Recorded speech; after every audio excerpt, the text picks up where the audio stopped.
Hello, hello, hello. Greetings. It is almost midweek. We're at Tuesday, January the 13th, 2026, also known as St. Knut's Day. Yes, that's right. St. Knut's Day is today. I know you've been excited about it all year long, all 12 days leading up to this 13th day. And in Sweden, they're especially excited because St. Knut's Day is the traditional day to discard the Christmas tree and end the season's festivities. So all the Christmas trees I see in the windows and the remaining holiday decorations, apparently, they must all be Swedes because I see a lot of them. Let's see, what else does it say here? A children's party is the favored way to strip the tree of its decorations, after which the children are free to plunder the edible treats and small gifts placed on the tree, especially for the occasion. We never had edible treats on the tree. I don't remember that, but we're not Swedes.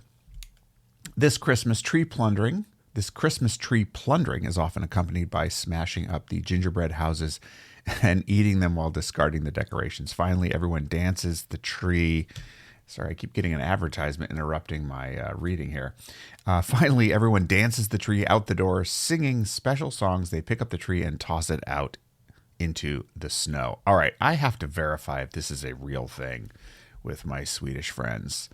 So that's all I can say. I'm definitely gonna have to verify that, but that sounds like a nice tradition. Probably something that not everyone does, but it's an old tradition is my guess.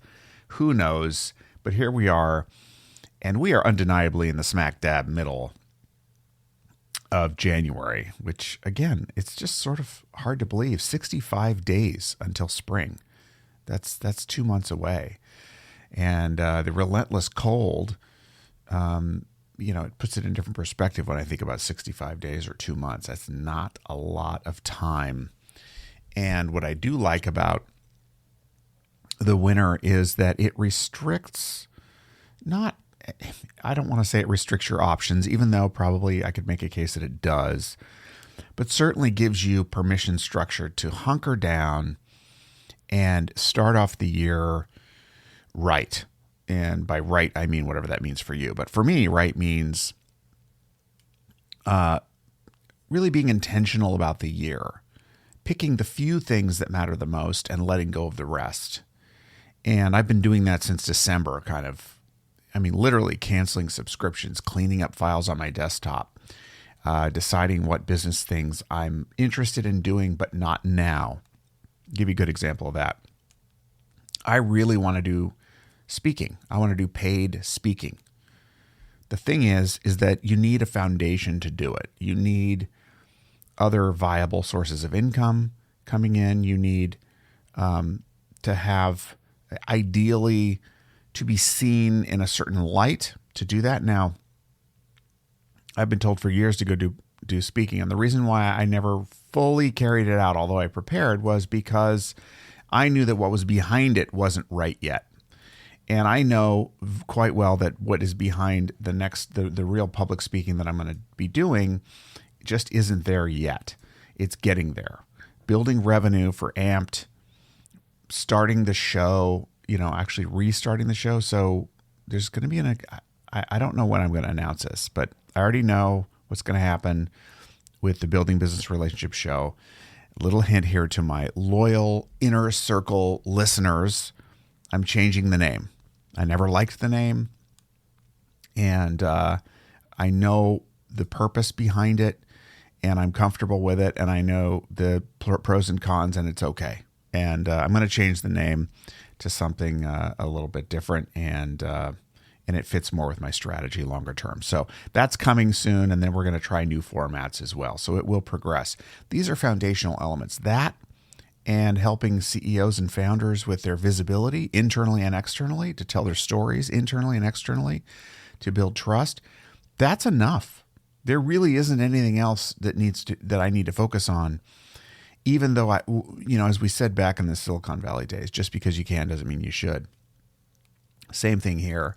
There's timing. And sometimes that timing is a long time. It could just feel like forever and ever and ever.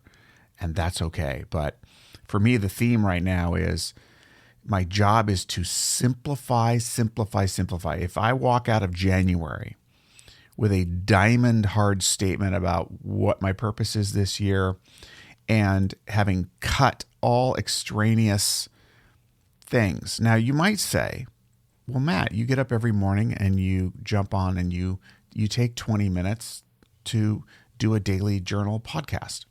Okay, that's true. But the thing is that I highly value this time because already just in the last 5 minutes of sharing with you, I'm clearer about what I need to do today. So for me, it's a win. Hopefully for you, you're trying to navigate some things in your own way, similar, different details, same trip. And you're going, yeah, I want a simple, what do I need to, I need to cancel this subscription. I need to not worry about doing this thing until next year, right? So if I help you, that's great. And if I help me, that's great. Ideally, both of us are helped, but I'm clearer.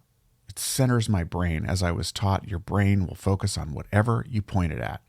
So really what this daily journal is about is pointing my brain at least most days, make an attempt to point my mind on something that is constructive, something that builds, expands, connects, something that is healing, something that is, positive. I say verbal vitamins, right? I want to point my brain at the things that will nourish me, hopefully nourish you too, and move us just one step closer to our potential.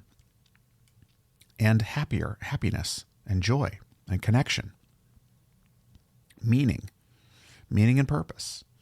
It's so easy to get off track, to get distracted. One comment from someone who says, oh, I don't like this about your website. You could spend an entire day changing the website. There are people who don't like the cover of this podcast, that it's too cartoonish, and it probably is. I did it myself. The thing is, I kind of agree. I'd like to change it, but it makes no sense to invest any time or mind share on doing it until later because it's just the least important thing.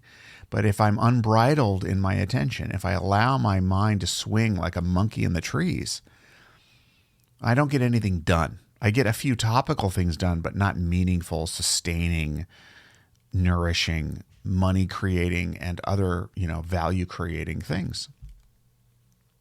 So I'm like anybody else. I can get distracted very, very easily. There are so many bright, shiny objects. I can be susceptible to people's comments in ways that are distracting and not building.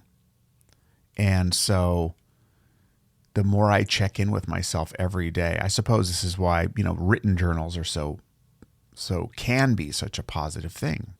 Because you're focusing your brain on, okay, you're literally focusing it so much that you're going to write it. I'm recording it.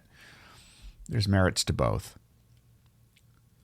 But you get my picture. So in January, my intention is that in the next 2 weeks, I further simplify my intention for this year and take meaningful actions to position myself to simplify, letting go of everything that does not serve that primary function.